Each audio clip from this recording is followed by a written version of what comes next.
Today is a special one. I'm going to be reading Edward Thomas's, maybe his most famous poem, The Path, the one that actually led me to him. I discovered this poem incidentally, and I went, wow, and so I decided to get the book. Here we go. I've read it a couple of times in the past, but this is the first time to read it in earnest here. Oh, sorry.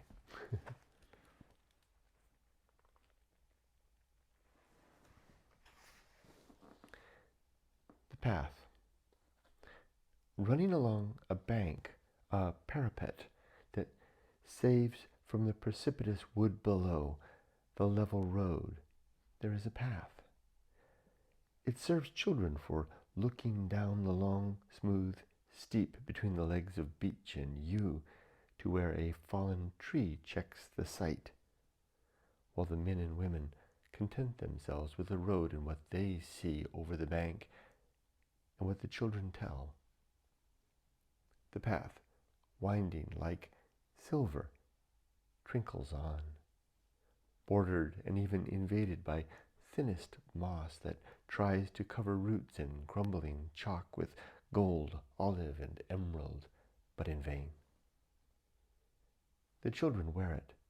They have flattened the bank on top and silvered it in between the moss with the current of their feet, year after year. But the road is houseless and leads not to school. To see a child is rare there, and the eye has but the road, the wood that overhangs and underyawns it, and the path that looks as if it led on to some legendary or fancied place where men have wished to go and stay, till sudden it ends where the wood ends. Wow. Hold on, I have to just do a few marks, but mark that I've read it, and the yellow pen on the title to indicate that we've got a special one there. Just so much I love about this, that you just picture that, the path above, there's the road, there's the path, but is there a road below?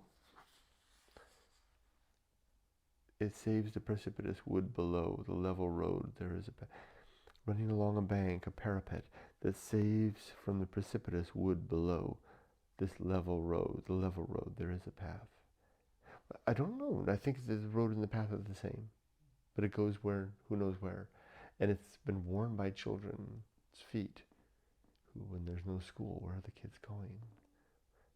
The adults are less attentive to the details. They'll leave it to the children to report what's been spied below, down below, looking over the edge.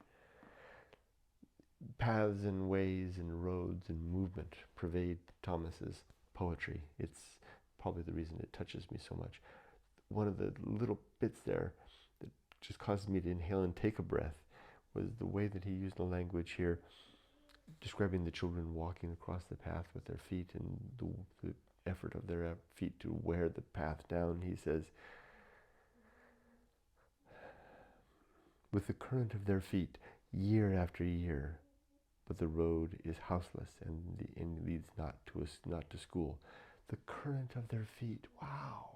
I'm sure that when he wrote that, as it came out of his pen, he was like, oh man, wearing it down, but no school. Where are the kids going? As if it leads on to some legendary place or fancy place where men have wished to go and stay till sudden it ends, where the road ends. Maybe it's partially because I've known such paths, especially in Japan, that would lead out of the little mountain villages there, just to nowhere, worn by now no one.